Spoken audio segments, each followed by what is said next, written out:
Hi everyone, you may have seen my tutorials on TikTok or Instagram on how to draw these textures using alcohol markers. Well, instead of the tutorial being super squished into 30 seconds, this is a longer version where I can give you more tips and tricks and you guys can follow along a little more comfortably. The handwriting that I'm using is also called architectural lettering.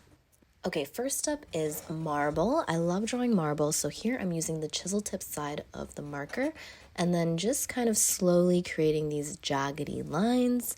You can use the brush tip side as well, but I kind of like starting off with the chisel tip side. Next we have tile, which is fun to do. You only need 2 colors. You can pick 2 colors of your choice. So I first put down a base coat using the lighter color YR4, and then now I'm just randomly filling in certain squares again with the YR4.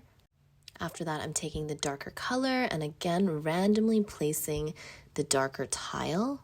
The best part is adding the highlights. So you're going to take a white gel pen and then create a highlight on the top right-hand corner. After, to create the shadows on the left-hand corner, use the lightest markers for the lightest tile and then the darker marker for the medium colored tile and the darker tile. Next up is wood, another one of my favorites to do. So first I'm just putting a base coat and keeping it horizontally aligned, and that's because my wood grain is going to come in from the right side. These loops are called a cathedral grain pattern, and it's created when a log is flat sliced.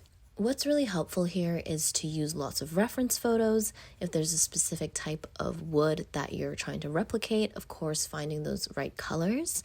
And then what I'm doing here is just using pencil crayon to darken up the areas, add a bit more detail. And you can take your time with this. It helps to use some different colors of pencil crayon. So here I'm first using kind of a dark walnutty color, but afterwards I will be using a little bit of a brown, a reddish brown pencil crayon. And that kind of just gives the wood a bit more depth, a bit more dimension, if you will.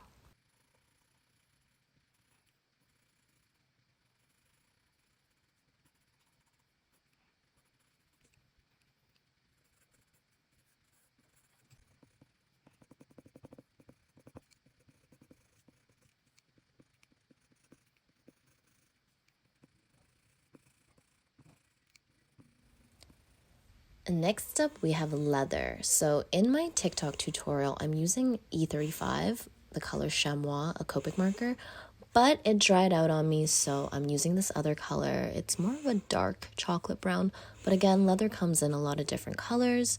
So again, just find a reference photo, something that you are looking for.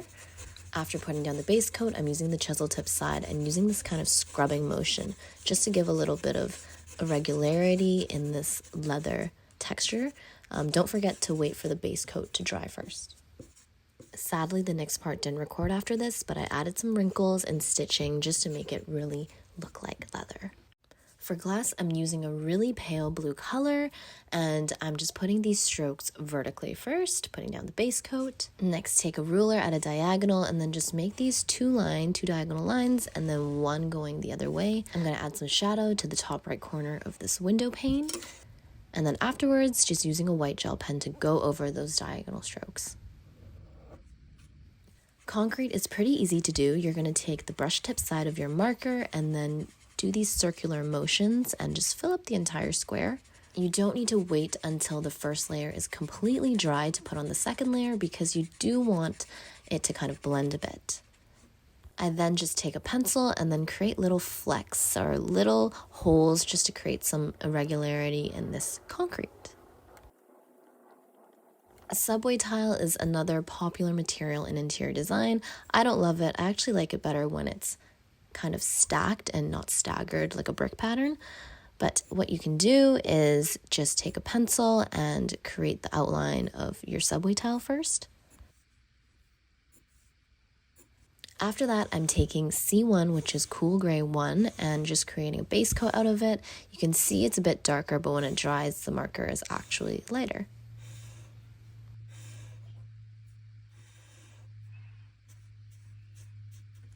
Now taking C3, I'm just outlining the bottom of each tile. You can do it freehand or you can use a ruler if you want it to have a neater look.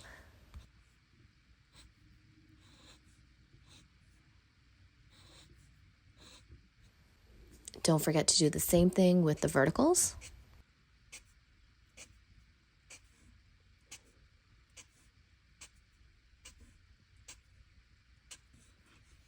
Again, we're using a white gel pen and now highlighting the tops of the tile. So I'm doing it with a ruler because I do want it to be neater and quite clean. And then also you're going to do the same thing with the verticals.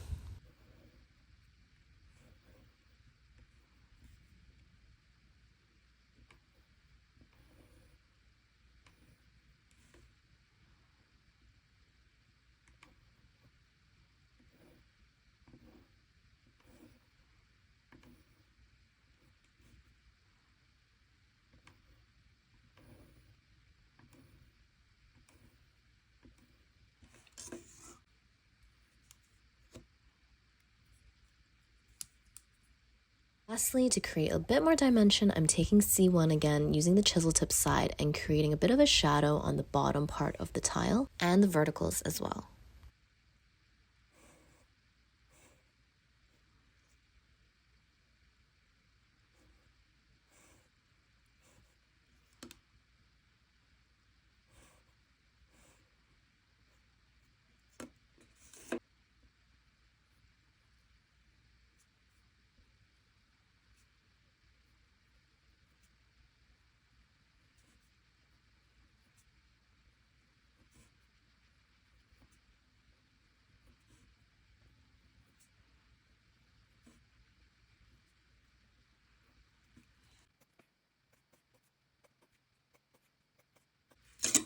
And lastly, there's carpet. Carpet was actually requested a lot, but I never really wanted to do it on TikTok or Instagram because I was like, this is so boring.